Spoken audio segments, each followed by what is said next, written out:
الحمد للہ وکفی وسلام علی عبادہ الذین اصطفی اما بعد اعوذ باللہ من الشیطان الرجیم بسم اللہ الرحمن الرحیم فذکر بالقرآن من یخاف وعید وقال رسول اللہ صلی اللہ علیہ وسلم خیرکم من تعلم القرآن وعلمہ سبحان ربک رب العزۃ عما یصفون وسلام علی المرسلین والحمد للہ رب العالمین اللہم صلی علی سیدنا محمد وعلی آل سیدنا محمد وبارک وسلم۔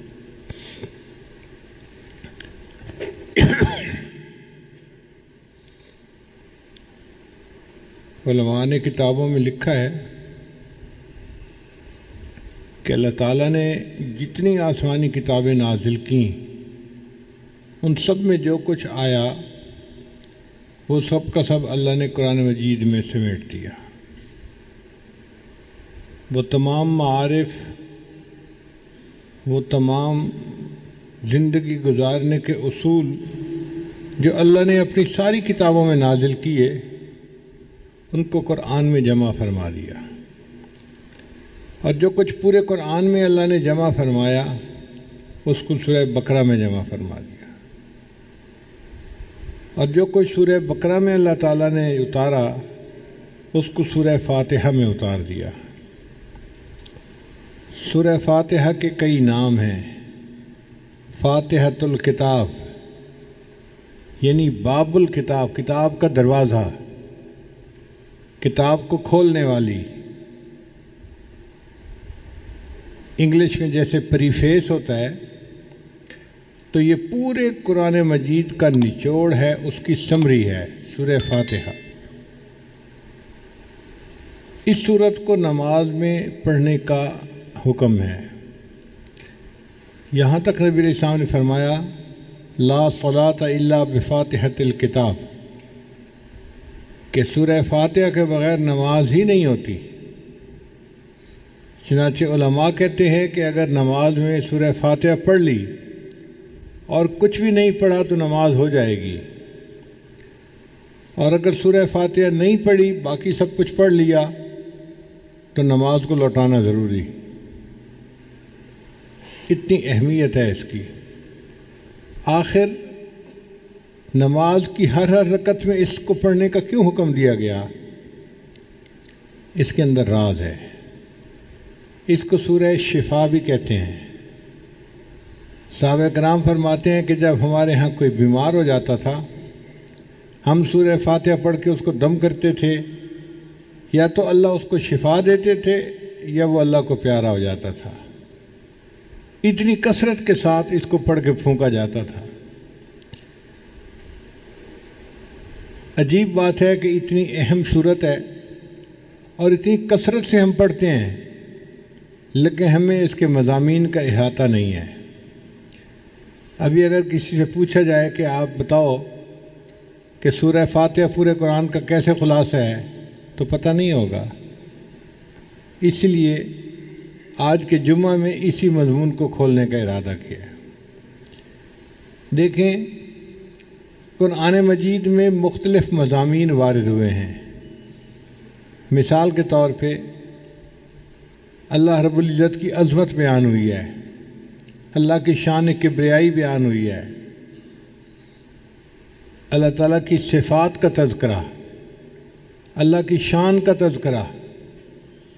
تو جہاں بھی قرآن مجید میں یہ تذکرہ ہوا اس کو الحمد نے سمیٹ لیا۔ سورہ فاتحہ کا جو پہلا لفظ ہے نا الحمد، الحمدللہ، سب تعریفیں اللہ کے لیے ہیں۔ اب ان دو لفظوں نے ان تمام مضامین کا احاطہ کر لیا جو اللہ کی عظمت، اس کی صفات، اس کی کبریائی سے متعلق ہیں۔ سچی بات یہ ہے کہ حمد کا حقدار اللہ ہی ہے۔ دنیا میں جو بندہ جس کسی کی تعریف کرتا ہے حقیقت میں وہ اللہ کی تعریف کر رہا ہوتا ہے۔ خاوند بیوی کی تعریف کرے اس نے اللہ کی تعریف کی جس نے اس کو بنایا، بیوی خاوند کے اچھے اخلاق کی تعریف کرے اس نے اللہ کی تعریف کی جس نے خاوند کو بنایا۔ ہم آسمان کی تعریف کریں، زمین کی کریں، سمندر کی کریں، درختوں کی کریں، پھولوں کی کریں، پھلوں کی کریں، وہ ان کے پیدا کرنے والے پروردگار ہی کی اصل میں تعریف ہے۔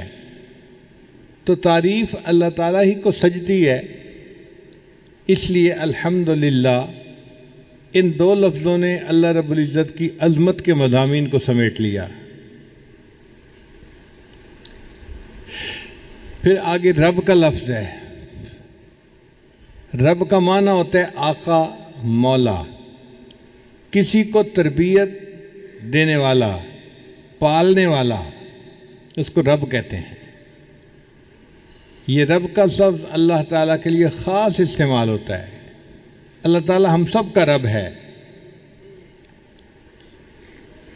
نبی علیہ السلام کا بھی رب اللہ ہے، اور اس رب کے مضمون کے اندر بہت گہرائی ہے۔ یہ ایسا وعدہ ہے کہ اللہ نے انسانوں کو دنیا میں بھیجنے سے پہلے ان سے لیا۔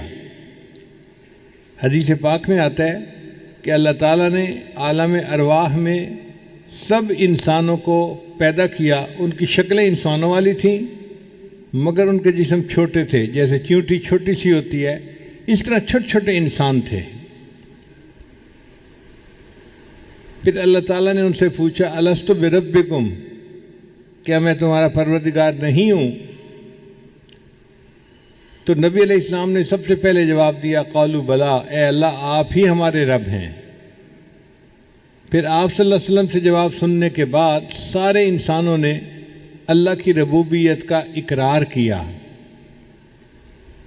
اب یہ میثاق ہے، یہ ایک وعدہ ہے جو مخلوق نے اپنے اللہ سے کیا۔ تو اللہ تعالیٰ نے مخلوق کو دنیا میں بھیجا، اچھا میں دیکھتا ہوں کہ تم دنیا میں جا کے کس کو رب سمجھتے ہو۔ اب ہمارا سب سے بڑا امتحان جو دنیا میں ہے کہ ہم اپنا پالنے والا کس کو سمجھتے ہیں۔ بہت سارے لوگ سمجھتے ہیں کہ ہم کھیتی سے پل رہے ہیں، ہم فیکٹری سے پل رہے ہیں، ہم اپنی جاب سے پل رہے ہیں، ہم اپنے کاروبار سے پل رہے ہیں۔ یہ سب غلط ہے۔ پالنے والا کون ہے؟ اللہ ہے۔ جس طرح پہلے زمانے میں لات اور منات کی نفی کی جاتی تھی، اسی شد و مد کے ساتھ اس کی نفی کرنی چاہیے کہ ہم فیکٹری سے نہیں پل رہے، دکان سے نہیں پل رہے، کھیتی باڑی سے نہیں پل رہے، ہمیں اللہ پالنے والا ہے۔ آج کاروبار کی بات آتی ہے تو لوگ دین کو ایک طرف کر دیتے ہیں، اور یہ آخر کاروبار ہے کیا کریں۔ ایسی بات نہیں ہے، کاروبار نہیں پال رہا، ہمیں اللہ پال رہے ہیں۔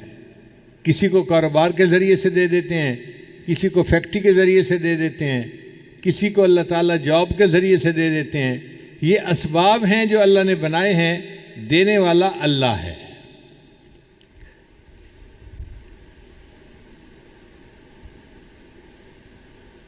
اس کی مثال آپ یوں سمجھیں کہ جیسے ایک بچہ ہوتا ہے نا، تو اس پہ تو سب عورتیں مہربان ہوتی ہیں، چھوٹا بچہ سب کو پیارا لگتا ہے، ذرا روتا ہے تو ہر عورت اس کو گود میں لینے کی کوشش کرتی ہے، مگر اس بچے کا تعلق اپنی ماں کے ساتھ خاص ہوتا ہے، اس لیے کہ ماں اس کی مربیہ ہوتی ہے، اس کی پالنے والی ہوتی ہے، اس کی ذمہ دار ہوتی ہے۔ اور بچہ اماں کا نام پکارتا ہے تو ماں ہل جاتی ہے، تھکی ہوئی ہو، نیند میں ہو، جو مرضی ہو، فوراً اٹھ کے بچے کی طرف بھاگتی ہے، میرا بیٹا کیوں مجھے پکار رہا ہے، اپنے بچے کی بات کا جواب دیتی ہے، اس کی ضرورت کو پورا کرتی ہے۔ اب چونکہ ہمارے رب اللہ ہیں، اس لیے اللہ تعالیٰ نے ہمیں یہ بتلا دیا کہ تم نے کچھ مانگنا ہو تو مجھ سے مانگو۔ اس لیے قرآن مجید کی اکثر دعائیں آپ اگر دیکھیں تو رب کے لفظ سے شروع ہوتی ہیں، ربنا آتنا فی الدنیا حسنہ